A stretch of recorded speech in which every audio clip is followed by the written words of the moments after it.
Hello students, आज की class में हम पढ़ेंगे बेटा चतुर्भुजों के प्रकार के बारे में। चतुर्भुज क्या होते हैं और उसके प्रकार के बारे में आज हम पढ़ेंगे। लास्ट के 3 क्लासों में हम वक्र के बारे में, बहुभुज के बारे में और थर्ड क्लास में बहुभुज के आंतरिक और बाह्य कोणों का योग, उसका सूत्र क्या होता है और विकर्णों की संख्या का सूत्र क्या होता है, इसके बारे में पढ़ चुके थे। तो सीधा हम चलते हैं चतुर्भुज क्या होते हैं उसके बारे में। चतुर्भुज बेटा ऐसा बहुभुज होता है। चतुर्भुज क्या होता है बेटा, हमने पढ़ा था लास्ट क्लास को, आपको देखना पड़ेगा। चतुर्भुज ऐसा बहुभुज होता है जिसमें 4 भुजाएं होती है। और बहुभुज क्या होता है, जिसमें कई सारी भुजाएं हो बहुभुज, लेकिन उसमें 3 भुजाओं वाले को त्रिभुज कहते हैं और 4 भुजाओं वाले बहुभुज को बेटा चतुर्भुज कहते हैं। तो हम 4 भुजाओं वाले बहुभुज को पढ़ेंगे, ठीक है, जिसको क्या कहते हैं, चतुर्भुज कहते हैं। समझ में आया? तो चतुर्भुज क्या है, ऐसा बहुभुज जिसमें 4 भुजाएं, उसको चतुर्भुज कहते हैं। तो वो आज हम पढ़ेंगे। आज हम चतुर्भुज को किस आधार पर पढ़ेंगे बेटा, उनकी भुजाओं और कोणों की प्रकृति के आधार पर पढ़ेंगे। तो मुख्य रूप से कितने चतुर्भुज पढ़ेंगे बेटा, मुख्य रूप से हम पढ़ेंगे बेटा, मुख्य रूप से 7 चतुर्भुज पढ़ेंगे। 7 चतुर्भुज पढ़ेंगे। तो आपको नहीं उतारना है अभी, जहां पे उतारना होगा, जहां पे आपको नोट करना होगा, मैं आपको बता दूंगा। आगे बढ़ते हैं। चतुर्भुज पता चल गया होगा क्या होता है, ऐसा बहुभुज जिसकी 4 भुजाएं हो। और इस लेक्चर में हम पढ़ेंगे चतुर्भुजों के 7 प्रकार। कि ऐसा बहुभुज जिसमें 4 भुजाएं हैं उसको तो चतुर्भुज कहेंगे। और 4 भुजाओं वाले चतुर्भुज कितने प्रकार के हो सकते हैं बेटा, 7 तरीके के हो सकते हैं भुजाओं और कोणों के आधार पे। चलिए, ये वाली स्लाइड जैसे ही पूरा लेक्चर होगा तो आप भरेंगे, ठीक है। तो ये वाली स्लाइड अभी कठिन लग रही होगी, लेकिन अब आसान हो जाएगी। और उसको किस तरीके से भरना है, इस तरीके से। अब बढ़ते हैं बेटा, ये आपको नहीं उतारना है जब तक मैं कहूं नोट नहीं करने के लिए, तब तक नहीं नोट करना है। आगे बढ़ते हैं। यहां पे देखिए बेटा, यहां पे आपको क्या दिखाई दे रहा, गौर से देखिए। देख रहे हो? बिल्कुल। पहले मैं नाम दे देता हूं, ABCD। जब तक आपको क्या करना है, गौर से देखना है इसमें क्या क्या किस तरीके का दिखाई दे रहा है। ABCD, ABCD, मैंने नाम दे दिया। अब मैं यहां पे पहली आकृति में देखूंगा, इस वाली आकृति में देखूंगा, तो बेटा मेरे को क्या दिखाई दे रहा है कि 2 भुजाएं समांतर है और आमने सामने की सिर्फ एक भुजाओं का जोड़ा समांतर है, दूसरा नहीं है। तो कौन सा वाला समांतर है, इधर देखो मेरे बेटे। AD किसके समांतर दिखाई दे रहा है, BC के समांतर तो दिखाई दे रहा है, लेकिन बराबर नहीं है। क्या AB जो बचा हुआ AB है वो समांतर है CD के, नहीं होगा, क्योंकि समांतर क्या होता है, इस तरीके से चलना चाहिए, रेल की पटरियों की तरह, एक दूसरे को नहीं काटे। तो AD BC के समांतर है, लेकिन AB जो ये वाला AB है ना बेटा, ये CD के समांतर नहीं है। तो हम क्या लिखेंगे कि AD किसके समांतर है बेटा, BC के। AD ये वाला BC के क्या दिखाई दे रहा है, समांतर दिखाई दे रहा है, लेकिन AD BC के बराबर नहीं है, ठीक है, नहीं है ना। तो इसको क्या कहेंगे बेटा, ऐसा चतुर्भुज जिसमें आमने सामने की एक भुजाओं का जोड़ा, कम से कम एक भुजाओं का जोड़ा, कितना, कम से कम एक भुजाओं का जोड़ा, 2 होंगे तो भी चलेगा। तो यहाँ पे एक भुजाओं का जोड़ा तो समांतर हो रहा है ना, तो इसको क्या कहेंगे बेटा, ऐसा चतुर्भुज जिसमें आमने सामने की एक भुजाओं का जोड़ा समांतर हो, उसको समलंब कहेंगे, समलंब चतुर्भुज कहेंगे। अब दूसरे वाले को देखो बेटा, दूसरे वाले में आप क्या देख रहे हैं, यहाँ पे देखो, दूसरे वाले में आप देख रहे हैं कि बेटा आमने सामने की भुजाएं AC और BD समांतर भी है और बराबर भी है। इसी तरीके से बची हुई अन्य 2 भुजाएं, ये भी बेटा क्या है, AB और CD समांतर भी है और बराबर भी है। तो इसमें और इसमें क्या अंतर हुआ, समलंब वाले में सिर्फ और सिर्फ हमको क्या दिखाई दे रहा था, सिर्फ और सिर्फ एक भुजाओं का जोड़ा समांतर है, वो भी बराबर नहीं है। एक ही भुजाओं का जोड़ा समांतर है, दो भी नहीं है, ठीक है। AD BC के समांतर है और समांतर होने के बावजूद ये बराबर नहीं है। और उसके साथ साथ अन्य 2 बची भुजाएं न तो समांतर है, नहीं बराबर है। लेकिन यहाँ पे क्या दिखाई दे रहा है कि AB CD के क्या है बेटा, समांतर भी है, और BC को AC BD के समांतर भी है और बराबर भी है। तो हमने क्या देखा यहाँ पे, हमने ये देखा AB CD के समांतर है। देखो AB किसके समांतर है, CD के समांतर है, और AB CD के बराबर भी है। इस तरीके से यहाँ पे AC BD के समांतर है। देखो देखो, समांतर होने के साथ साथ AC BD के बराबर भी है। तो हम क्या कहेंगे बेटा, ऐसा चतुर्भुज जिसमें आमने सामने की सभी भुजाएं, आमने सामने की सभी भुजाएं क्या है बेटा, समांतर हो, आमने सामने की सभी भुजाएं समांतर हो और बराबर भी हो। दिखाई दे रहा है ना, यहाँ पे बराबर भी दिखाई दे रही है आमने सामने की भुजाएं, ठीक है। आमने सामने की, सिर्फ और सिर्फ आमने सामने की भुजाएं समांतर हो और बराबर भी हो, तो ऐसे वाले चतुर्भुज को क्या कहेंगे बेटा? समांतर चतुर्भुज। तो आपको समझ में आया होगा। थोड़ा और समझाएंगे, अभी आपको ये देख लेना है। तो मैं एक चीज बताना चाहूंगा बेटा, समलंब की परिभाषा क्या है? जिसमें कम से कम एक जोड़ी समांतर भुजाएं हो, वो समलंब होगा। तो एक जोड़ी हो गई कम से कम। तो मैं ये कहूं, अगर इसमें दो जोड़ी भुजाएं समांतर हो जाए तो क्या ये समलंब नहीं होगा? बिल्कुल होगा। बस क्या देखना हमको, एक जोड़ी होनी चाहिए कम से कम, उससे ज्यादा होगी तो भी चलेगा। तो क्या मैं यह नहीं कह सकता कि ये समांतर चतुर्भुज जिसमें मैंने ये बताया कि आमने सामने की सभी भुजाएं समांतर भी हैं, बराबर भी हैं, तो क्या ये बेटा समलंब नहीं होगा? क्या ये समलंब नहीं होगा? बिल्कुल हो सकता है बेटा। तो समलंब, हर एक समांतर चतुर्भुज, ठीक है, क्या होगा? समलंब होगा। लेकिन क्या समलंब चतुर्भुज समांतर होगा? नहीं होगा, क्योंकि समांतर होने के लिए क्या चाहिए बेटा?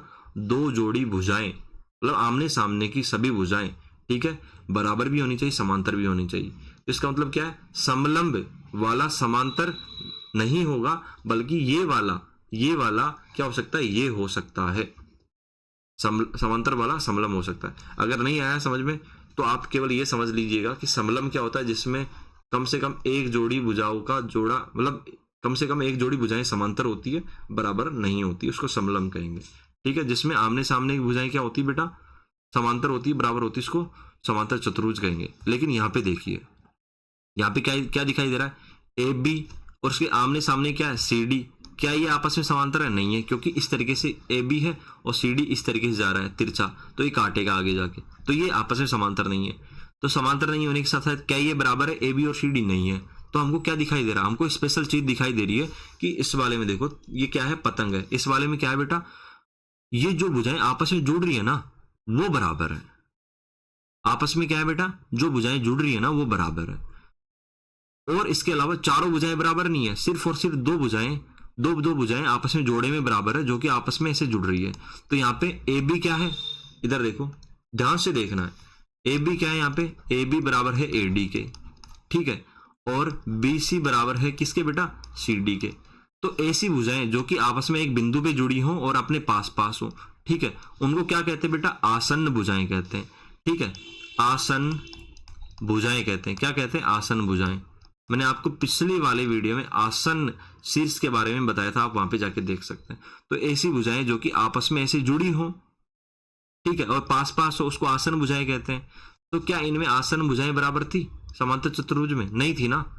तो सिर्फ और सिर्फ पतंग में आसन भुजाओं के दो जोड़े मिलते हैं जो कि आपस में समांतर होते हैं। एक जोड़ा तो ये रहा और दूसरा जोड़ा ये रहा। तो आसन भुजाएं समझ में आ गई, दो जो भुजाएं आपस में एक दूसरे से जुड़ी हो और पास पास हो, ठीक है, तो जुड़ी भी हैं, पास पास भी हैं, तो ये भुजाएं आपस में क्या हो गई बेटा? बराबर हो गई। क्या समांतर है? समांतर नहीं है, क्योंकि ये तो ऐसे हैं। समांतर तो कैसे होती है? ऐसे होती है।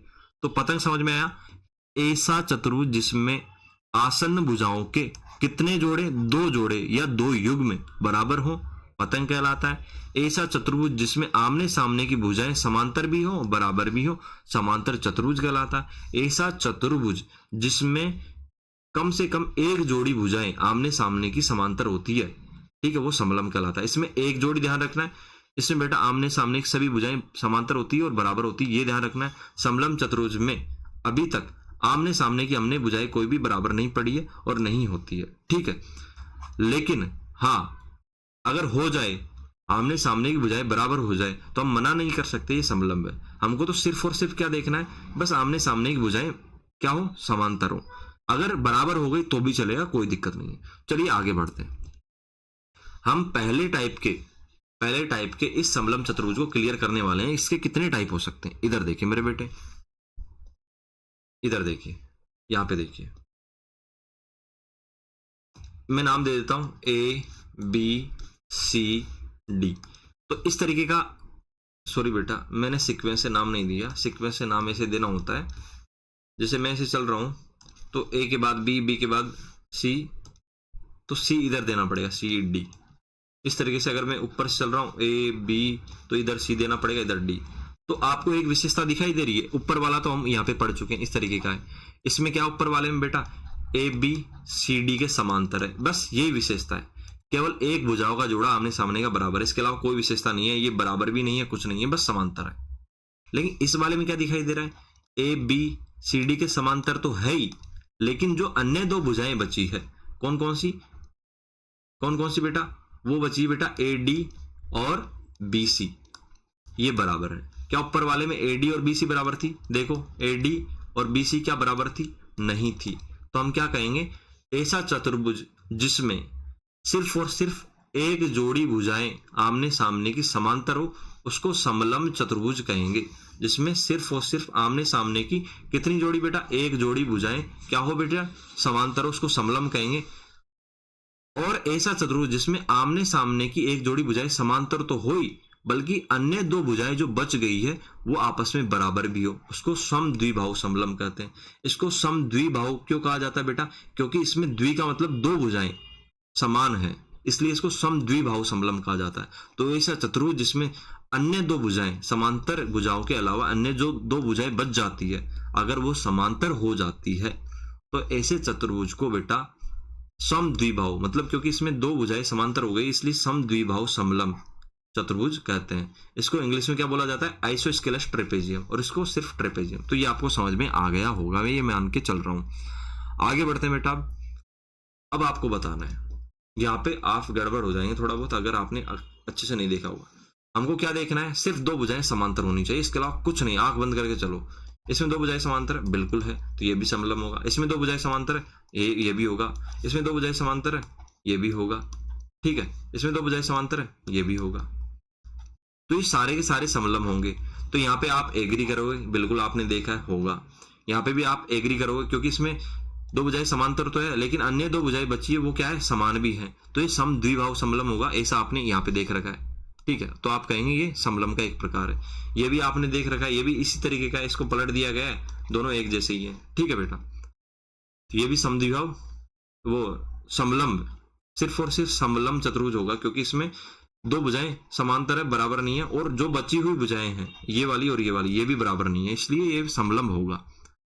समद्विबाहु समलंब ये वाला था, इसमें अन्य दो भुजाएं जो बची गई थी समांतर के अलावा वो बराबर थी। लेकिन यहाँ पे आके आप बौखला जाओगे कि सर ये समलंब क्यों है, ये तो समांतर होना चाहिए। मैं कहूंगा बेटा ये समलंब भी है, समलंब भी है। क्या है? समलंब भी है। क्यों? इधर देखिए बेटा, मैंने समलंब पढ़ाते वक्त क्या कहा था आपसे? एक जोड़ी, कम से कम एक जोड़ी या एक युग्म आमने सामने, आमने क्या लिख दिया मैंने? एक जोड़ी एक युग्म आमने सामने की भुजाएं, सामने सामने की भुजाओं का बराबर हो, की भुजाओं का बराबर हो, भुजाओं का बराबर हो। मैंने क्या लिखा बेटा? यहाँ पे आराम से पढ़िए, आराम से पढ़िए, अच्छे से पढ़िए। जब तक मैं पानी पी लेता हूं तब तक आप अच्छे से पढ़िए।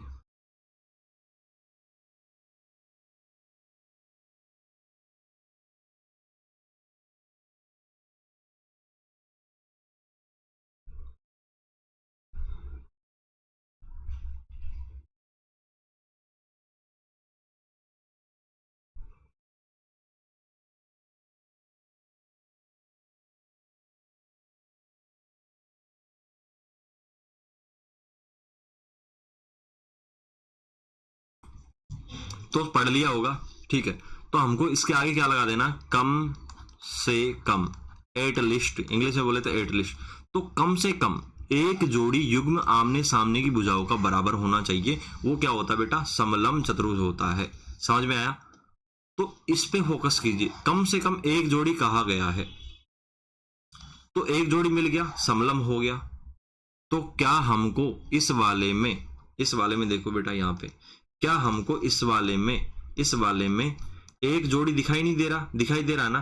तो आप कहोगे सर यहाँ तो एक जोड़ी नहीं, दो दो जोड़ी दिखाई दे रहे हैं। तो बेटा दो जोड़ी आने की मना थोड़ी है समलंब में, उसमें तो ये कहा है कि कम से कम एक जोड़ी आए। अगर एक जोड़ी से ज्यादा भुजाएं समांतर आती हैं तो भी चलेगा। फिर आप कहोगे सर चलो कोई नहीं, ये बात मान लेते हैं कि दो जोड़ी समांतर आ गई चलेगा, लेकिन आपने ये थोड़ी बताया कि समान नहीं हो।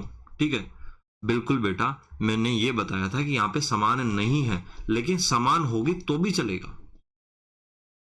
तो फिर आप कहोगे सर इसका मतलब आप ये कहना चाह रहे हो कि ये समलंब है, ये अपने आप में समलंब चतुर्भुज तो है ही, लेकिन ये समांतर है, ये अपने आप में ये भी समलंब है। जी हाँ बेटा, बिल्कुल ये भी समलंब है, क्योंकि समलंब की कंडीशन क्या है, इधर देखिए, मैं आपको बता देता हूं। सिर्फ और सिर्फ समलंब की कंडीशन ये वाली चीज है, क्या, इधर नोट कर लीजिए, सिर्फ और सिर्फ ये वाली चीज, कम से कम एक जोड़ी युग्म किसका आमने सामने की भुजाओं का बराबर हो। क्या इसमें ऐसे कहा गया है, ओ बेटा सॉरी बेटा, यहाँ पे करेक्ट कर लेना, बराबर नहीं बेटा, समांतर हो, सॉरी बेटा, समांतर हो, मैंने गलत बोल दिया, उसके लिए सॉरी।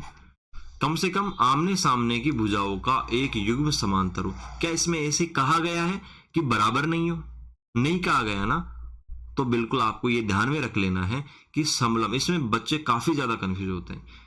केवल और केवल ये ध्यान रखना है, कम से कम एक जोड़ी युग्म में आमने सामने की भुजाओं का समांतर हो तो वो समलंब होगा। तो इसके अलावा अगर कम से कम एक जोड़ी समान आमने सामने की भुजाओं का युग समांतर, इसका मतलब क्या है, अगर दो जोड़ी होगा तो भी चलेगा, अगर भुजाएं बराबर हो गई तो भी चलेगा, लेकिन सिर्फ और सिर्फ ये कंडीशन फुलफिल हो गई किसी भी चतुर्भुज में, सिर्फ और सिर्फ आमने सामने की भुजाओं का एक युग्म में समांतर हो गया। अगर किसी भी चतुर्भुज में आमने सामने की भुजाओं का एक युग्म समांतर हो गया तो वो समलंब चतुर्भुज होगा। तो आपके दिमाग में ये आ रहा होगा, सर ये तो समांतर चतुर्भुज है तो ये भी समलंब होगा, बिल्कुल, क्योंकि इसमें आमने सामने की एक जोड़ी भुजाएं तो समांतर है ना। फिर आपके दिमाग में ये भी आ रहा होगा कि सर तो फिर जो ये, एक मिनट रुको, जो ये आयत है इस तरीके से ये भी होगा, बिल्कुल होगा। तो फिर आप कहोगे कि सर फिर तो ये वर्ग है, ये भी होगा, बिल्कुल होगा। तो समझ में आ गया आपको, बिल्कुल आ जाना चाहिए। ये भी समलंब चतुर्भुज होगा, ये भी समलंब, ये भी समलंब, आयत भी होगा, वर्ग भी होगा, और ये समांतर चतुर्भुज भी समलंब चतुर्भुज होगा, क्योंकि सिर्फ और सिर्फ एक जोड़ी भुजाओं का युग्म क्या होना चाहिए, समांतर होना चाहिए, इतना ही चाहिए इसको समलंब होने के लिए। तो ये आपको समझ में आ गया होगा। ये समलंब नहीं है इधर वाले, क्यों नहीं है, इधर देखो, क्योंकि ये काइट जैसा है, इसमें एक जोड़ी भी युग्म समांतर नहीं है, इसलिए नहीं होगा। अब यहाँ पे देखिए एक जोड़ी समांतर तो है, लेकिन इसमें बेटा चार भुजाओं के अलावा एक भुजा और है, पांच भुजाएं, एक दो तीन चार पांच, तो चार होनी चाहिए भुजाएं। यहाँ पे देखो बेटा एक भी युग्म में क्या नहीं है, समांतर नहीं है, सामने आमने सामने की भुजाओं का, इसलिए ये समलंब नहीं है। तो आगे बढ़ते हैं, हमने क्या पढ़ा, ये पढ़ लिया, ये समलंब चतुर्भुज है, वो समलंब चतुर्भुज है, और ये समद्विबाहु विशेष प्रकार का, मतलब इसका दूसरा टाइप है जिसमें आमने सामने की भुजाओं के अलावा अन्य दो भुजाएं बचती है, वो बराबर हो जाती है, तो इसको समद्विबाहु समलंब कहते हैं। ठीक है बेटा, तो ये भी समलंब चतुर्भुज है, ये भी समलंब चतुर्भुज है, और ये वाला कौन सा वाला बेटा, ये वाला जो समांतर चतुर्भुज होता है, ये भी समलंब चतुर्भुज होता है, और ये भी, ये वाला भी होगा, ये वाला भी होगा, ये सभी के सभी क्या होंगे, समलंब चतुर्भुज होंगे।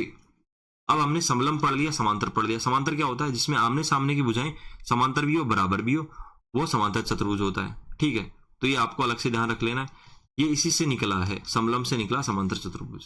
ठीक है बेटा, समांतर चतुर्भुज पढ़ने के बाद अब मैं आपको पढ़ाने जा रहा हूं बेटा सम चतुर्भुज।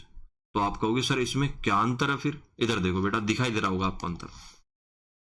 अगर मैं इस समांतर चतुर्भुज को इधर से धक्का दूं, किधर से मेरे बेटे, इधर से, इधर की तरफ से जो तीर बना रहा हूं ना, इधर की तरफ से धक्का दूं, और धक्का देते देते खिसकाते खिसकाते ऐसा बना दूं जो नीचे बना हुआ है, तो क्या आपको एक चीज दिखाई दे रही है, यहाँ पे बिल्कुल दिखाई दे रही होगी। अगर ऐसा करता हूं तो पहले तो आमने सामने वाली भुजाएं ही बराबर थी, आमने सामने वाली भुजाएं ही क्या थी बेटा, बराबर थी, लेकिन ऐसे धक्का देने पे ये वाली आकृति जो प्राप्त होती है, इसमें बेटा सारी की सारी चारों की चारों भुजाएं क्या हो गई मेरे बेटे, बराबर हो गई।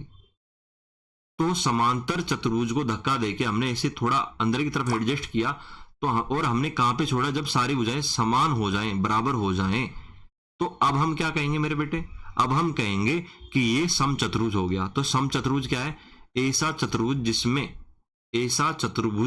जिसमें क्या हो मेरे बेटे, सभी के सभी चारों भुजाएं समांतर हो, वो समांतर नहीं बेटा, समान हो, ऐसा चतुर्भुज जिसमें सभी सारी की सारी चारों भुजाएं क्या हो, समान हो, और सारे के सारे गुण किसके हो, समांतर चतुर्भुज के हो। कहने का मतलब सारे गुण क्या हैं, समांतर चतुर्भुज के गुण क्या है बेटा, ये वाले जो हमने पढ़े थे कि आमने सामने की भुजाएं समांतर हो बराबर हो। ठीक है, ये वाले गुण क्या है, समांतर चतुर्भुज के। ठीक है, और इसके अलावा एक गुण और है, हम ये पढ़ लेते, कोण के बारे में और पढ़ लेते हैं।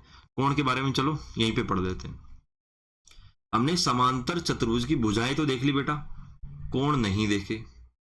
इधर देखो कि ये आपको यहां पे दिखाई दे रहा है, ये वाला कोण बी वाला और सी वाला, क्या ये आपको बराबर नहीं लग रहा? बिल्कुल लग रहा होगा। ये आपको बराबर नहीं लग रहा? बिल्कुल लग रहा होगा। तो समांतर चतुर्भुज में आमने सामने की भुजाएं बराबर और समांतर होने के अलावा उनके कोण, देखो ये तो भुजाएं पढ़ ली हमने, अब कोण पढ़ते हैं। कोण, तो कोणों में क्या होता है, इसकी प्रॉपर्टी कोणों में होता है कि बेटा आमने सामने के कोण, कोण बी बराबर कोण सी, जिस तरीके से आमने सामने की भुजाएं बराबर होती है उस तरीके से बेटा आमने सामने के कोण भी बराबर होते हैं। तो बी बराबर सी और ए बराबर डी होता है। ठीक है, तो कोणों में कौन से कोण? आमने सामने के कोण। लेकिन यहां पे देखिए बेटा, यहां पे देखिए, क्या देखिए यहां पे देखिए, पतंग में आमने सामने के कोण क्या बराबर होंगे? नहीं होंगे। सिर्फ और सिर्फ एक जोड़ी कोण बराबर होंगे, ये वाला। ठीक है, कौन सा वाला? ये वाला। सिर्फ और सिर्फ एक आसन युग्म, इसमें तो बुझाओगे कितने कितने युग्म थे बेटा? दो आसन युग्म थे। दो आसन युग्म का मतलब दो जोड़ी भुजाएं। कौन सी भुजाएं? दो जोड़ी आसन भुजाएं बराबर थी। लेकिन कोणों में क्या होता है? सिर्फ और सिर्फ एक जोड़ी आसन कोण बी बराबर डी। यहां पे देखिए बी बराबर डी, सिर्फ और सिर्फ ये वाला बी बराबर डी, ये वाला कोण बराबर होता है। ए और सी बराबर नहीं होते, कोण ए और कोण सी बराबर नहीं होते। किसमें? पतंग में। ये आपको दिमाग में बिठा लेना, जैसे हम आगे रिवाइज करेंगे आपको याद होता रहेगा। चलिए, समांतर चतुर्भुज पढ़ा, उसके बाद हमने सम चतुर्भुज पढ़ा। तो सम चतुर्भुज में सिर्फ और सिर्फ क्या बदलेगा? सम चतुर्भुज भी एक तरीके का क्या है बेटा? समांतर चतुर्भुज है, लेकिन इसमें क्या चेंज हो गया? इसमें आमने सामने की जगह सभी भुजाएं बराबर हो गई, ये सम चतुर्भुज हो गया। ठीक है, तो समांतर चतुर्भुज से हमने क्या बढ़ा लिया बेटा? सम चतुर्भुज। तो समांतर चतुर्भुज और सम चतुर्भुज में बस इतना सा अंतर है, सिर्फ और सिर्फ कि इसमें चारों भुजाएं बराबर नहीं है इस वाले में, लेकिन इसमें चारों भुजाएं बराबर हो गई। इसमें आमने सामने की भुजाएं बराबर थी, इसमें सारी की सारी चारों भुजाएं बराबर है। इसके अलावा सारे के सारे गुण समांतर चतुर्भुज के सम चतुर्भुज में आएंगे, और भी चीजें हम आगे डिस्कस करेंगे। अब हमने सम चतुर्भुज बना लिया। अगर मैं एक काम करूं, इसको ऐसे चिपकाने की जगह, ऐसे धक्का देके ऐसे छोटा करने की जगह बेटा मैं क्या करूं? इधर देखो, इसकी जगह अगर मैं ये करने लग जाऊं कि जो ये ऐसे मुड़ रहा है ना बेटा, ऐसे करके ऐसे तिरछा हो रहा है, अगर मैं इसको पकड़ के ऐसे खींचूं और ये सीधा कर दूं, ऐसे करके इसको इधर ऐसे घुमाऊं और इस तरीके से बना दूं सीधा, तो ये क्या बन जाएगा मेरे बेटे? ये बन जाएगा मेरे बेटे आयत। क्या बन जाएगा? आयत। तो समांतर चतुर्भुज से हम क्या बना सकते हैं? आयत भी बना सकते हैं और सम चतुर्भुज भी बना सकते हैं। तो आयत में क्या होगा बेटा? आयत में दो चीजें बदल जाएगी। एक तो आयत में सिर्फ और सिर्फ एक चीज बदलेगी। जैसे इसमें एक चीज बदली थी, सम चतुर्भुज में क्या हुआ था कि चारों भुजाएं समान हो गई और सारी चीजें समांतर चतुर्भुज की रह गई। आयत में क्या होगा बेटा? आयत में चारों भुजाएं बराबर नहीं होगी, बस चारों कोण बराबर हो जाएंगे। ये 90 डिग्री, ये 90 डिग्री, ये 90 डिग्री, ये 90 डिग्री। तो समांतर चतुर्भुज से हमने ऐसे इसको सीधा करके आयत बनाया, तो सारों कोण बराबर हो गए और सारी की सारी चीजें उसकी रह गई। आयत में भी आमने सामने की भुजाएं बराबर होती है। ठीक है, आयत में भी आमने सामने भुजाएं बराबर होने के साथ साथ समांतर होती है। तो सारी की सारी प्रॉपर्टी समांतर चतुर्भुज की रहेगी। सिर्फ और सिर्फ ये एंगल जो यहाँ पे देखो, आमने सामने के तो बराबर थे, लेकिन चारों कोण बराबर थे क्या? नहीं थे ना। यहाँ पे देखो हमने क्या पढ़ा था, समांतर चतुर्भुज में बेटा ये आमने सामने के कोण बराबर हैं, चारों कोण बराबर नहीं है।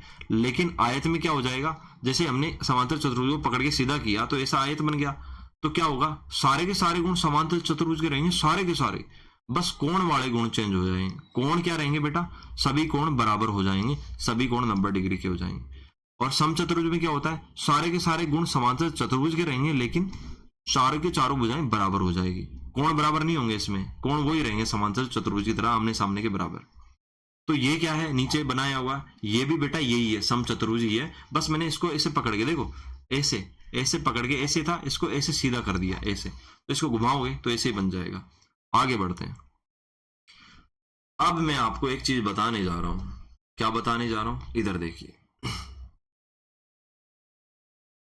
हमने जो ये समांतर चतुर्भुज पढ़ा था मेरे बेटे, तो इधर देखिए, अगर मैं ये विकर्ण बनाता हूं बी सी और ए डी, तो क्या ये 90 डिग्री पे काट रहे? नहीं काट रहे ना बेटा, नहीं काट रहे ना 90 डिग्री पे, नहीं काटेंगे। दूसरी बात, क्या इनके विकर्ण बराबर है?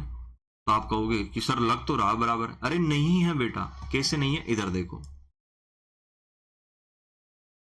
ये समांतर चतुर्भुज बना लेता हूं मैं, यहां पे आपको समझाने के लिए अलग से बना देता हूं। ये सॉरी बेटा, ऐसे तिरछा ही तो होता है, ऐसे करके समांतर चतुर्भुज ऐसे हो गया। ठीक है मेरे बेटे, तो दो विकर्ण बना देते हैं, एक तो ये और एक ये, नाम भी दे देते हैं क्या, ए बी सी डी। तो क्या देख के आपको ऐसा नहीं लग रहा कि बीसी विकर्ण, बीसी क्या विकर्ण क्या है, बड़ा है किससे, एडी से, बड़ा है ना मेरे बेटे, क्या है मेरे बेटे, बड़ा है, और 90 डिग्री पे भी नहीं काट रहा है। तो जो समांतर चतुर्भुज होता है उसमें बेटा विकर्ण बराबर नहीं होते, उसमें एक बड़ा होता है एक छोटा होता है, क्योंकि ऐसे खींच दिया ना, इसकी वजह से बीसी बड़ा हो गया मेरे बेटे और एडी छोटा रह गया। तो ये समझ में आ गया, समांतर चतुर्भुज में विकर्ण बराबर नहीं होते और नहीं 90 डिग्री पे काटते हैं। लेकिन एक चीज समझ में आ रही होगी, समान दो भागों में जरूर बांटते हैं। जो ये बीसी विकर्ण है एडी को समान दो भागों में, जैसे कि ओ मैं यहाँ पे लिख दूं तो ओ ए बराबर ओ डी समान दो भागों में बांटेगा, और एडी विकर्ण है वो भी बीसी को दो भागों में ओ बी बराबर ओ सी में बांटेगा। ठीक है, तो यहाँ पे लिख लीजिएगा, यहाँ पे गुण, सॉरी बेटा इधर, ठीक है, यहाँ पे आप ये नोट कर सकते हैं कि यहाँ पे अगर मैं ओ लिख देता हूं तो ओ ए बराबर ओ डी होगा और ओ बी बराबर ओ सी होगा। कहने का मतलब विकर्ण आपस में एक दूसरे को समद्विभाजित तो करते हैं, मतलब समान दो भागों में तो बांटते हैं, लेकिन 90 डिग्री पे नहीं काटते और बराबर नहीं है। ठीक है, ये सारी चीजें आगे हम नोट कर लेंगे। अब बस आपको समझना है, जैसे ही बेटा मैंने इस समांतर चतुर्भुज को चिपका के ऐसे किया तो क्या हो गया, चारों भुजाएं बराबर हो गई। तो आपको क्या ये यहाँ पे नहीं दिखाई दे रहा चारों भुजाएं बराबर है, बिल्कुल बराबर है। तो जिसमें चारों भुजाएं, ऐसा समांतर चतुर्भुज जिसकी चारों भुजाएं बराबर हो जाती है वो सम चतुर्भुज हो जाता है। तो बेटा इस वाली आकृति को मैंने यहाँ पे थोड़ा तिरछा करके मतलब ऐसे घुमा के बना दिया। तो क्या ये आपको नहीं दिखाई दे रहा है, ये 90 डिग्री पे काट रहे हैं, दिखाई दे रहा है ना। तो इसके विकर्ण क्या होंगे बेटा, इसके विकर्ण बराबर तो नहीं होंगे, क्यों नहीं होंगे, इधर देखो, नाम दे देता हूं पहले, ए बी सी डी। तो इसके विकर्ण ए सी बराबर नहीं हो सकता किसके, बी डी के, नहीं है ना बेटा, विकर्ण ए सी और बी डी बराबर नहीं है। क्या है फिर, बी डी आपको बड़ा लग रहा होगा हल्का फुल्का ए सी से। तो समांतर चतुर्भुज की तरह सम चतुर्भुज में भी विकर्ण बराबर नहीं होंगे। तो क्या होगा बेटा, समांतर चतुर्भुज से अलग क्या है फिर, अलग यही है कि इसके विकर्ण एक दूसरे को, ये ओ बिंदु है उस पर समद्विभाजित तो करेंगे। कहने का मतलब ओ ए बराबर ओ सी तो होगा, इस तरीके से ओ बी बराबर ओडी तो होगा। तो आप कहोगे सर ये तो समांतर चतुर्भुज में भी था, तो नया क्या है, तो नया ये है मेरे बेटे कि ये 90 डिग्री पे एक दूसरे को काटते हैं, ऐसा समांतर चतुर्भुज में नहीं होता था। तो समझ में आया, समांतर चतुर्भुज में विकर्ण आपस में एक दूसरे को समान दो भागों में बांटते थे इस तरीके से, बट 90 डिग्री पे नहीं काटते थे, लेकिन सम चतुर्भुज में 90 डिग्री पे काटते हैं। तो आयत में क्या चेंज होता है, आयत भी तो बेटा हमने इसी से बनाया था इसको सीधा करके।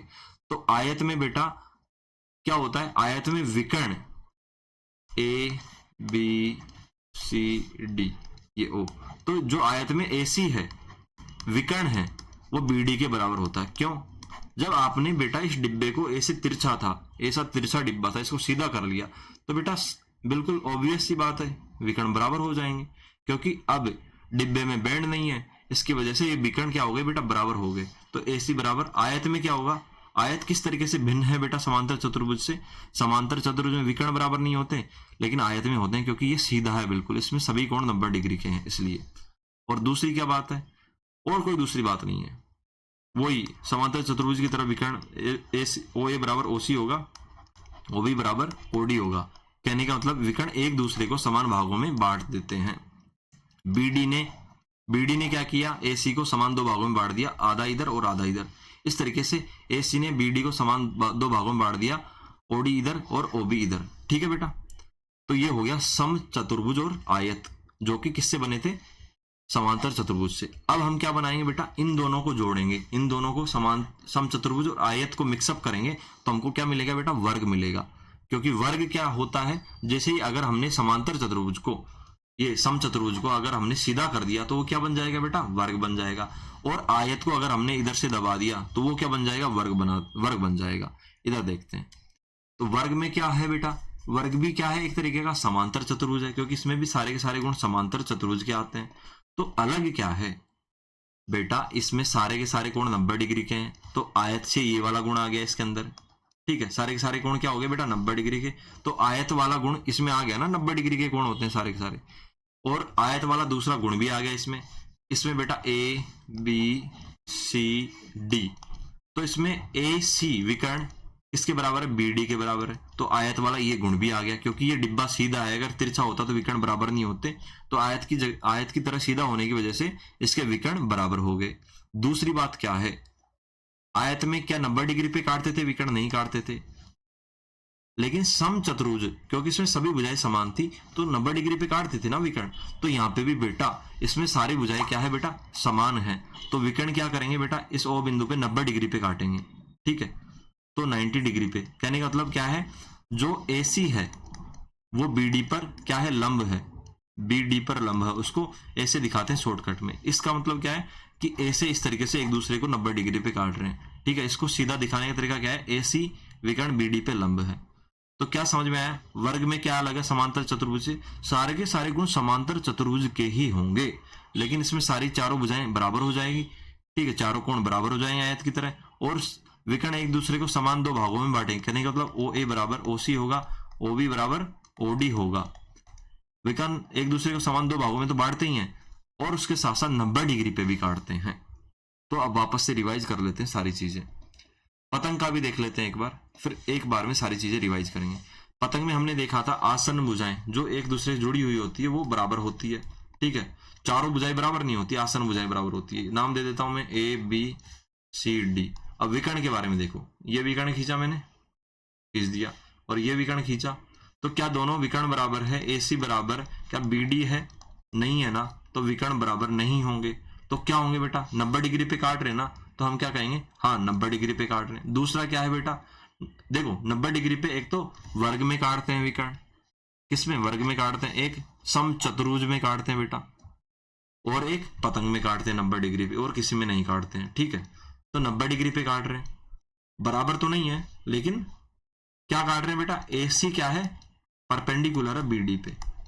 90 डिग्री पे काटने का मतलब क्या है, लंबवत है, तो हमने ये बता दिया। और इसके अलावा और क्या दिखाई दे रहा है, क्या एक दूसरे को समान दो भागों में बांटते हैं, नहीं, एक दूसरे को समान दो भागों में नहीं बांटते। यहाँ पे O मान लूं मैं, तो बेटा सिर्फ और सिर्फ OB बराबर OD ही दिखाई देगा, OD ही दिखाई देगा। क्या आपको OA बराबर OC दिखाई दे रहा है, नहीं।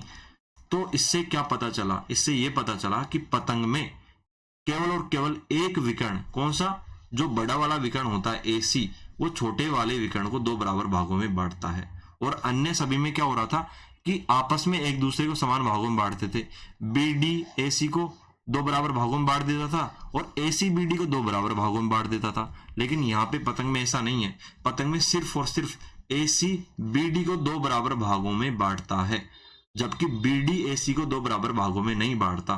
तो हम क्या कहेंगे, इसका मतलब हम कहेंगे कि पतंग में सिर्फ और सिर्फ एक विकर्ण दूसरे विकर्ण, सिर्फ और सिर्फ लगाना है, सिर्फ और सिर्फ एक विकर्ण दूसरे विकर्ण को दो बराबर भागों में नहीं बांटता है। तो क्या कहेंगे, पतंग में सिर्फ और सिर्फ एक जो बड़ा वाला विकर्ण है छोटे वाले विकर्ण को दो बराबर भागों में बांटता है। और अन्य सभी में क्या कहते थे, अन्य सभी में हम कहते थे कि विकर्ण एक दूसरे को समान दो भागों में बांटते हैं। कहने का मतलब क्या है कि हर एक विकर्ण एक दूसरे विकर्ण को समान दो भागों में बांटेगा। लेकिन पतंग में क्या है, सिर्फ और सिर्फ एक विकर्ण दूसरे को दो बराबर भागों में बांटेगा। तो समझ में आ गया होगा। तो भुजाएं बता दी मैंने, कोण बता दिए और विकर्ण बता दिए। तो कोण इसमें क्या होंगे बेटा, सिर्फ और सिर्फ आमने सामने का, कौन सा वाला, एक जोड़ी आसन्न कोण, एक जोड़ी आमने सामने के कोण बराबर होंगे। ठीक है, तो ये सारी चीजें अब हम रिवाइज कर लेते हैं स्लाइड के थ्रू। सम चतुर्भुज और पतंग में क्या अंतर होता है, इधर देख लीजिए। पतंग में बेटा ये जो दो आसन्न भुजाएं होती है, कहने का मतलब जो आपस में जुड़ी होती है वो ही बराबर होती है। लेकिन सम चतुर्भुज में चारों भुजाएं बराबर होती है। और यहाँ पे देखिए पतंग में क्या होता है, ये 90 डिग्री पे काटते हैं, तो सम चतुर्भुज में भी 90 डिग्री पे काटते हैं। ये वाली विशेषता सेम है। ठीक है, एक विशेषता सेम है, क्या कि इनके विकर्ण 90 डिग्री पर काटते हैं, सम चतुर्भुज के भी और पतंग के भी।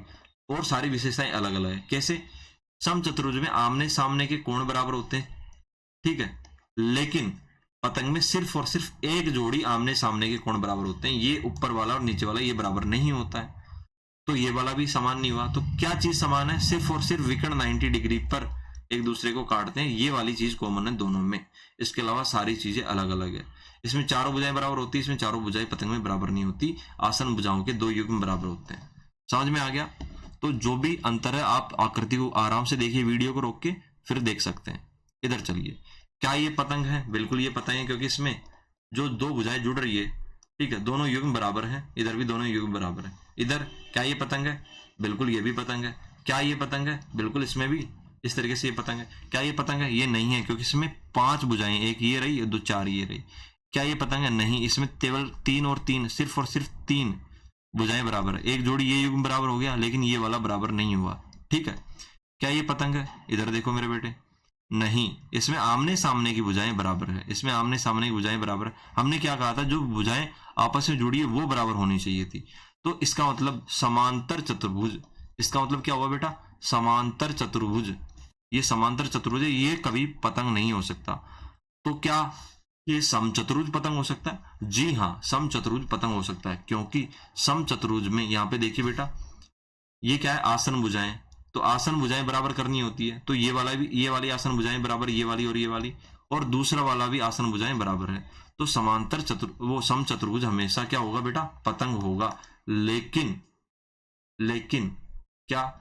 लेकिन बेटा जो समांतर चतुर्भुज है उसमें बेटा आसन भुजाएं बराबर नहीं होती है, इसलिए ये वो पतंग नहीं होगा। तो इसका मतलब हम यह भी कह सकते हैं बेटा, फिर वर्ग, जो वर्ग इस तरीके का होता है, इधर देखो, जो वर्ग इस तरीके का होता है, वर्ग क्या होता है? जिसमें चारों भुजाएं बराबर होती है, इस तरीके का होता है, और चारों कोण 90 डिग्री के होते हैं। तो ये वर्ग है, इसमें भी क्या होता है? विकर्ण 90 डिग्री पे काटते हैं, बिल्कुल काटते हैं जी, ये काटते हैं। और इसमें वर्ग में क्या होता है बेटा? ये भुजा, चारों भुजाएं बराबर होती है, मतलब आसन भुजाएं भी बराबर होंगी। तो क्या ये भी पतंग होगा? बिल्कुल, वर्ग भी एक पतंग होगा और एक समचतुर्भुज भी एक पतंग होगा। समझ में आया? क्या आयत होगा? आयत नहीं होगा, क्योंकि आयत में क्या हो जाता है बेटा? आयत एक समांतर चतुर्भुज की तरह हो जाता है। उसमें बेटा ये, इधर देखो, आयत को भी देख लेते हैं, ये रहा आयत। इसमें बेटा क्या ये वाली भुजा और ये वाली भुजा बराबर नहीं है ना, इसकी वजह से ये आयत क्या नहीं होगा? एक पतंग नहीं होगा। लेकिन वर्ग में देखो, ये वाली भुजा और ये वाली भुजा बराबर है, ये वाली भुजा और ये वाली भुजा बराबर है, यही तो चाहिए होता पतंग के लिए, और 90 डिग्री पे तो बाइसेक्ट करेगा ही। चलिए आगे बढ़ते हैं। तो वर्ग और समचतुर्भुज एक पतंग है, समांतर चतुर्भुज आयत पतंग नहीं है। ये कर लिया हमने। अब देखना है क्या ये समांतर चतुर्भुज है। इधर देखो, बिल्कुल ये समांतर है, क्योंकि आमने सामने की भुजाएं बराबर है इसमें, और समांतर भी है। ये भी क्या है बेटा? ये समचतुर्भुज है। लग रहा है ना समचतुर्भुज, क्योंकि इसमें चारों भुजाएं बराबर है। ठीक है, तो इसका मतलब इसमें चारों भुजाएं बराबर है, तो आमने सामने की भुजाएं भी बराबर है, बिल्कुल है, और आमने सामने की भुजाएं भी समांतर है, तो बिल्कुल है। तो समचतुर्भुज भी समांतर चतुर्भुज होगा। ये वर्ग है, ठीक है, वर्ग है ना, इसमें चारों भुजाएं बराबर है, सारे कोण 90 डिग्री के हैं। तो हम क्या करेंगे? इसमें समांतर चतुर्भुज की विशेषताएं देखेंगे, तो हमको सारी विशेषताएं दिखाई देगी, क्योंकि आमने सामने की भुजाएं बराबर भी है, बराबर है ना बेटा, आमने सामने की, और सारे के सारे आमने सामने की भुजाएं बराबर होने के साथ साथ समांतर भी है। तो ये वर्ग भी क्या होगा? समांतर चतुर्भुज होगा, और समचतुर्भुज भी समांतर चतुर्भुज होगा। लेकिन ये नहीं है, क्योंकि ये समलंब है, तो इसमें आमने सामने की भुजाएं बराबर नहीं है। ठीक है, नहीं है ना? ठीक है, आमने सामने की सभी भुजाएं बराबर होनी चाहिए, तब जाके समांतर चतुर्भुज होगा। ये 5 भुजाओं वाला है, तो ये समांतर चतुर्भुज होगा ही नहीं। इसमें एक भी भुजा बराबर नहीं है, इसलिए ये भी समांतर चतुर्भुज नहीं होगा। तो आपको गुण याद कर लेने। उदाहरण में बता देता हूं। स्क्वायर मतलब इसका जो वर्ग है उसका सबसे अच्छा उदाहरण है शतरंज की, जो मतलब बिसात होती है वो इस तरीके की होती है ना, शतरंज की बिसात, वो काली और सफेद करके। रेक्टेंगल, आयत का सबसे बेस्ट एग्जांपल है बेटा किताब, आप देखना घर पे बैठ के अच्छे से। और बेटा किसका? रोम्बस। रोम्बस क्या होता है? समचतुर्भुज, जिसमें चारों भुजाएं समान तो होती है, लेकिन चारों कोण बराबर नहीं होते। ठीक है बेटा, चारों भुजाएं समान तो होती है, चारों कोण बराबर नहीं होते हैं। ठीक है, ऐसा नहीं है कि अगर चारों कोण बराबर हो गए तो वो समचतुर्भुज नहीं होगा, बेटा होगा, लेकिन सिर्फ और सिर्फ 4 भुजाएं समान देखनी है, इसके अलावा कुछ नहीं देखना। तो हीरे में मिलेगा आपको इस तरीके का शेप। रबर क्या है बेटा? पैरेललोग्राम का एक सबसे बेटर एग्जांपल है, आप देखिएगा घर पे। ट्रेपेजियम क्या है? इस तरीके का होता है पुल। ठीक है, तो ट्रेपेजियम भी इस तरीके का होता है। तो इसका सबसे बेस्ट एग्जांपल ब्रिज या पुल है। काइट, काइट का सबसे बेस्ट एग्जांपल, काइट अपने आप में एक अपना बेस्ट एग्जांपल है। पैरेललोग्राम क्या होता है? पैरेललोग्राम इधर देखिए इस तरीके का होता है, ठीक है। तो ये आप देख लेना, ये मैंने आपको हिंट के लिए बताया। अब हम अच्छे से पढ़ देते हैं सारा कुछ जो हमने पढ़ा था। अब हम क्या करेंगे बेटा, तुरंत रिवाइज करेंगे। अब आपको नॉन स्टॉप देखना है, सारी चीजें समझ में आनी चाहिए।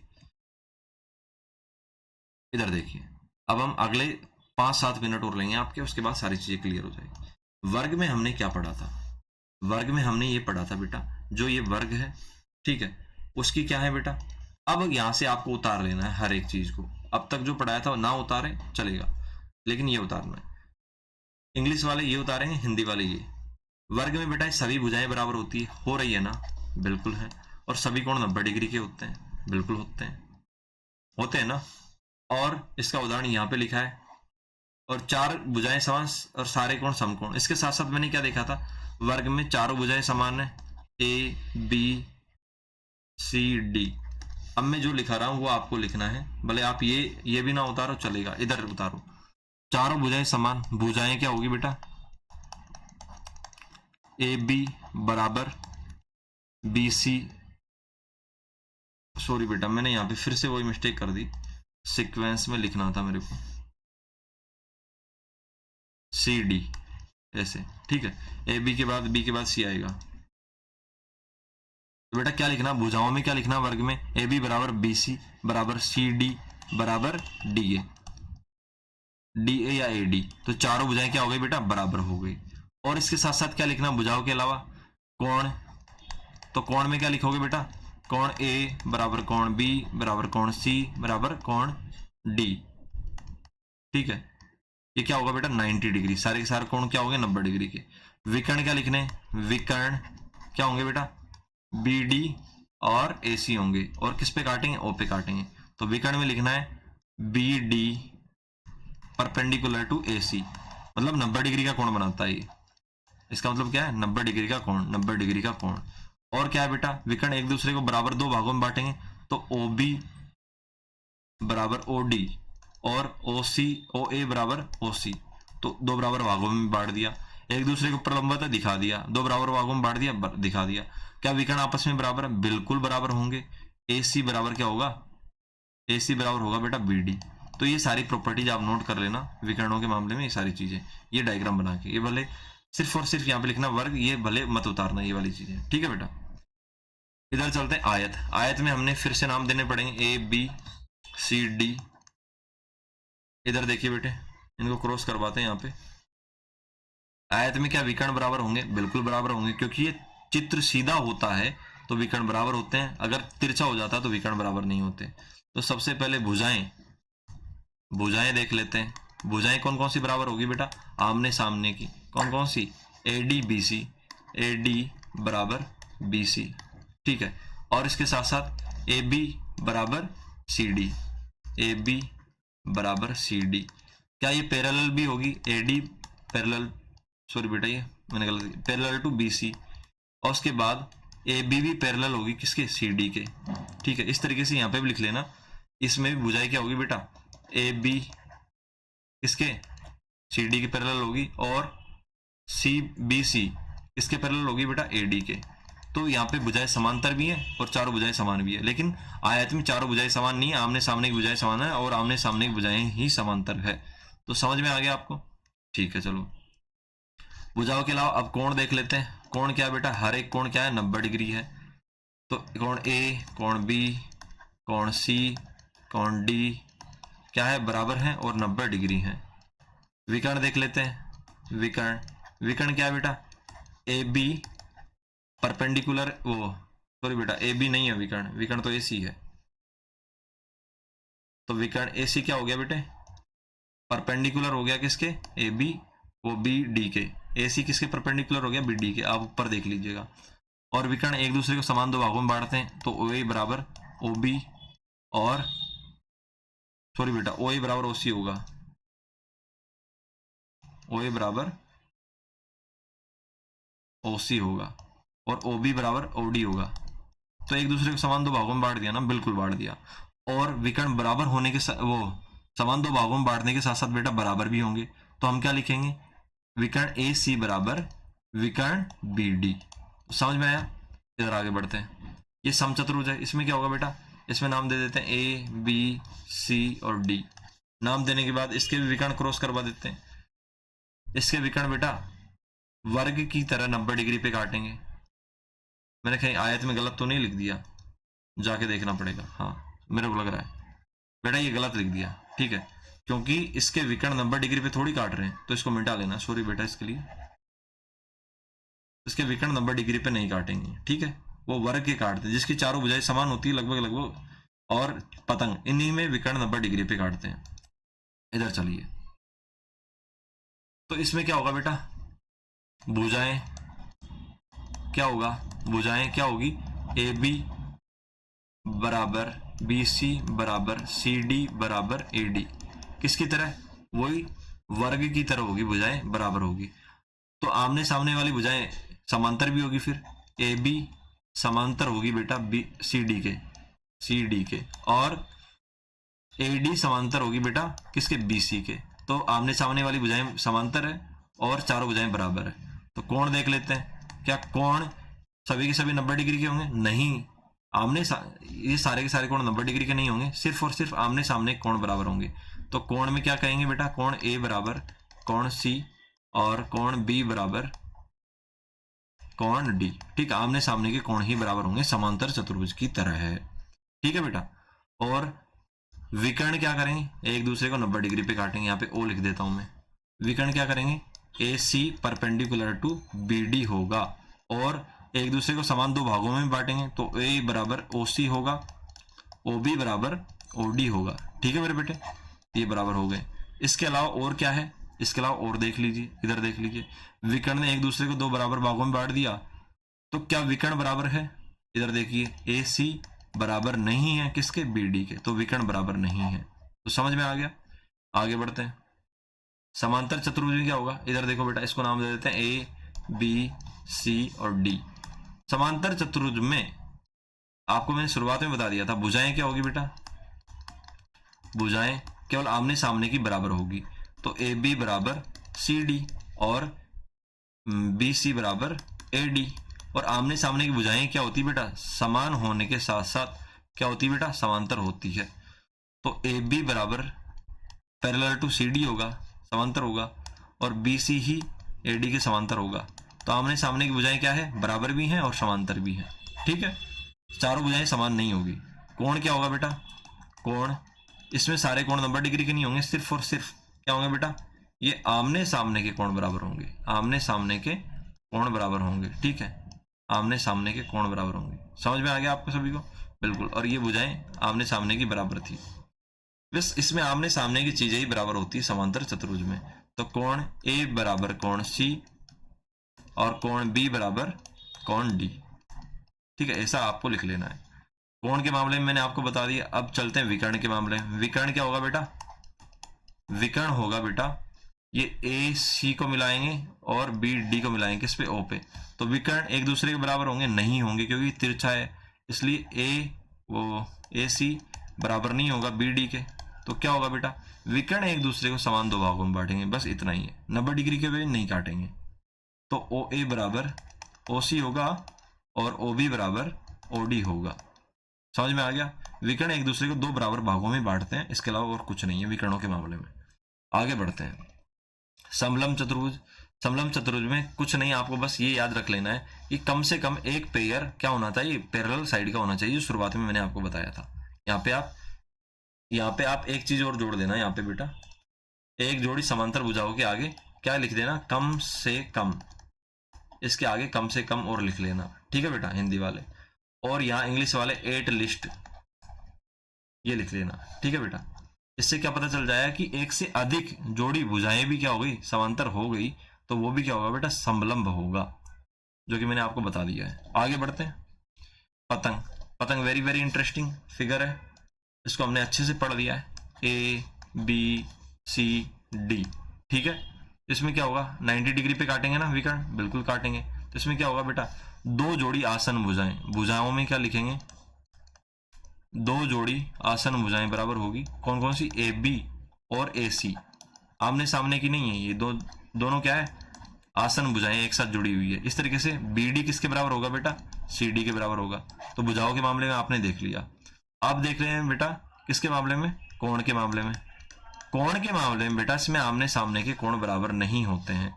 कोण A और कोण D बराबर नहीं होता है, बल्कि कोण B और कोण C बराबर होता है।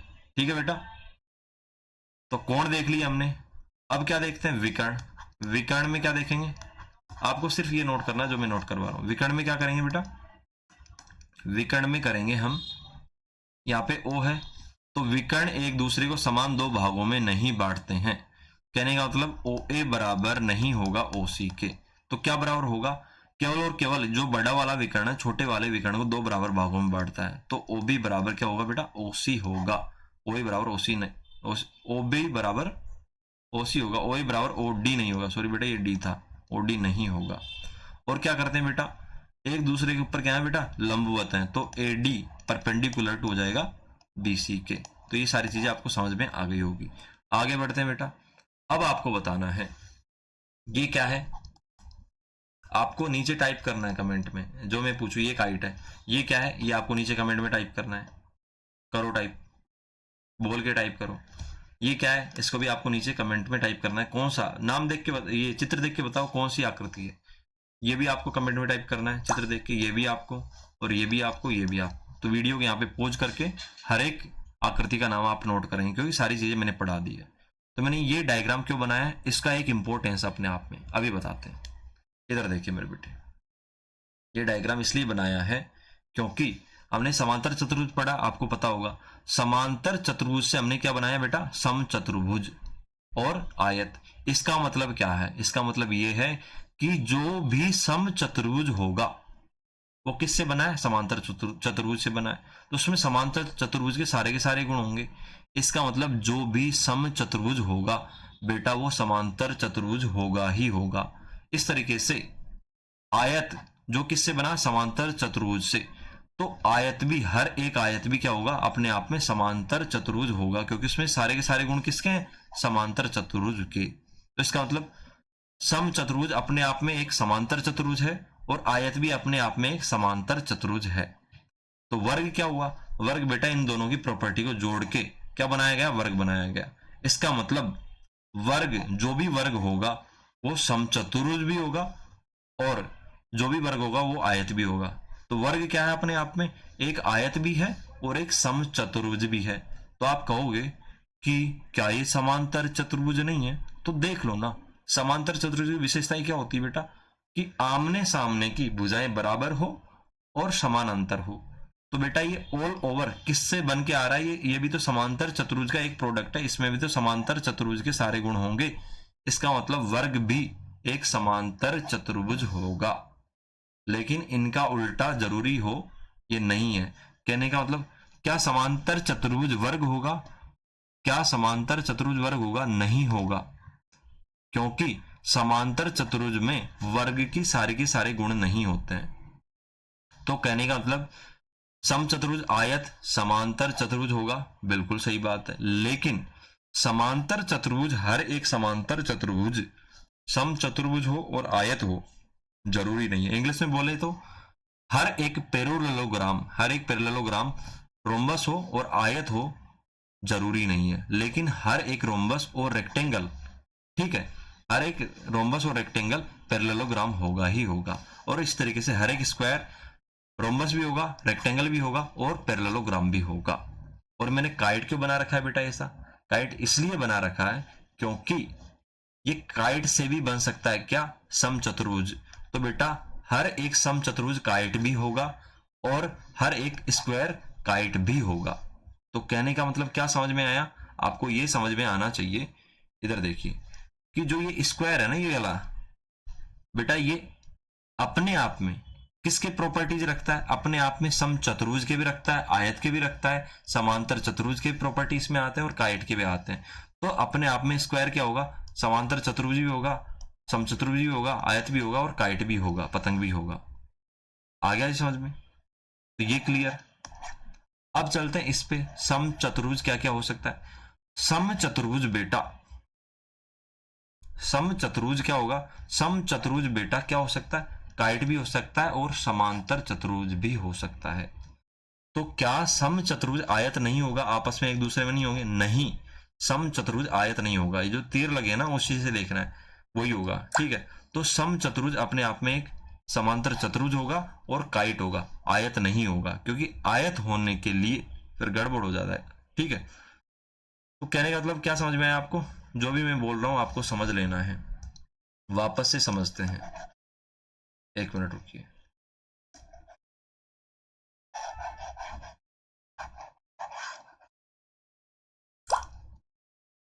इधर देखिए,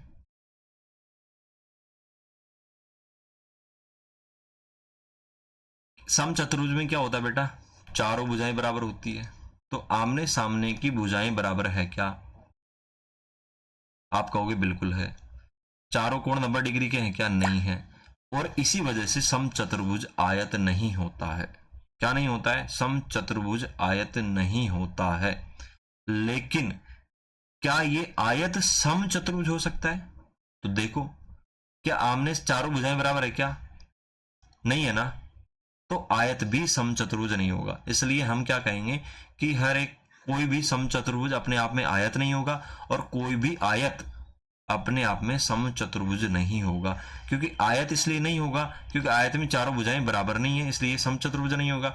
लेकिन समचतुर्भुज आयत इसलिए नहीं होगा क्योंकि इसमें चारों कोण बेटा 90 डिग्री के नहीं हैं। ठीक है, समझ में आ गया? इसलिए हर एक समचतुर्भुज क्या नहीं होगा, हर एक की बात कर रहा हूं। कुछ हो सकता है जैसे कि अपने आप में क्या है, ये स्क्वायर, स्क्वायर क्या है? अपने आप में एक समचतुर्भुज है या नहीं? है ना, बिल्कुल। क्या स्क्वायर, देखो वापस से कह रहा हूं मैं, हर एक स्क्वायर समचतुर्भुज होगा, लेकिन हर एक समचतुर्भुज स्क्वायर हो जरूरी नहीं है, इनका उल्टा जरूरी नहीं है। तो इसी तरीके से हर एक क्या, इधर देखो बेटा, हर एक समचतुर्भुज काइट होगा, लेकिन हर एक काइट समचतुर्भुज हो इसका उल्टा मतलब जरूरी नहीं है। तो समझ में आ गया? समांतर चतुर्भुज, आयत, वर्ग और समचतुर्भुज। तो वर्ग क्या होगा? समांतर भी होगा, समांतर चतुर्भुज भी होगा, आयत भी होगा और समचतुर्भुज भी होगा और काइट भी होगा। और उसके बाद अब चलते हैं, वर्ग क्लियर कर लिया। अब उल्टा मत कह देना इसका, मैंने क्या कहा? वर्ग आयत होगा, समचतुर्भुज होगा, समांतर चतुर्भुज होगा और काइट भी होगा। लेकिन क्या मैं ऐसे कह सकता हूं कि हर एक समांतर चतुर्भुज वर्ग होगा? इसका उल्टा जरूरी नहीं है, नहीं होगा। केवल और केवल वर्ग अपने आप में ये सब हो सकता है। इसी तरीके से ये समचतुर्भुज अपने आप में काइट भी हो सकता है और समांतर चतुर्भुज भी हो सकता है। इसी तरीके से आयत है अपने आप में क्या हो सकता है बेटा? आयत अपने आप में एक समांतर चतुर्भुज भी हो सकता है। ठीक है, समझ में आ गया होगा। और ये ट्रेपेजियम मैंने क्लियर करवाई दिया आपको। ये सारी चीजें आपको आ जानी चाहिए थी, अगर फिर भी नहीं आती है तो आप पूछ सकते हैं। वापस से बताना चाह रहा हूं, वर्ग विशिष्ट प्रकार का क्या है? वर्ग सबसे विशिष्ट प्रकार का है, ये आयत भी होता है और समचतुर्भुज भी होता है। और यहाँ पे एक और नहीं लिखा है बेटा, ये समांतर चतुर्भुज भी होता है। मतलब आयत और समचतुर्भुज दोनों का उपसमूह क्या होता है? वर्ग होता है। इसका मतलब वर्ग जरूर से जरूर समचतुर्भुज भी होगा, आयत भी होगा। लेकिन आयत वर्ग हो जरूरी नहीं है और समचतुर्भुज वर्ग हो ये भी नहीं है जरूरी। इसी तरीके से समांतर चतुर्भुज समलंब का विशेष प्रकार है, जिसमें दो जोड़े समांतर भुजाएं होती है। ये हम पढ़ चुके हैं, अगर आपने देखा होगा तो। मैं क्या कहना चाह रहा हूं, ये समलंब है ना, इसमें एक ही भुजा क्या है? समांतर है, ये वाली और ये वाली। अगर मैं इस समलंब में एक चेंज कर दूं, ये वाली भुजा और ये वाली भुजा भी समांतर कर दूं, ये वाली और ये वाली, तो क्या होगा? ऐसे मिल जाएगा मेरे को। तो समलंब से मैंने क्या बना दिया? समांतर बना दिया ना। यही कहना चाह रहा है कि समांतर चतुर्भुज समलंब का एक विशेष प्रकार भी है, जिसमें दोनों जोड़े समांतर भुजाएं होती है। और पतंग अलग श्रेणी है जिसमें कोई समांतर भुजा नहीं होती। तो कहने का मतलब 3 श्रेणियां मैंने आपको शुरुआत में बताई थी, क्लियर हो गई होगी। इधर देखो, कहां पे? इधर देखो, ये वाली, ये वाली और ये वाली। मुख्य रूप से वैसे 2 ही श्रेणियां होती है, मेन रूप से एक तो ये और एक ये होती है। और इस समलंब से बेटा क्या बनता है? समांतर। और इस समांतर से बेटा ये बनता है, ये बनता है और ये सारी चीजें बनती है। समझ में आया?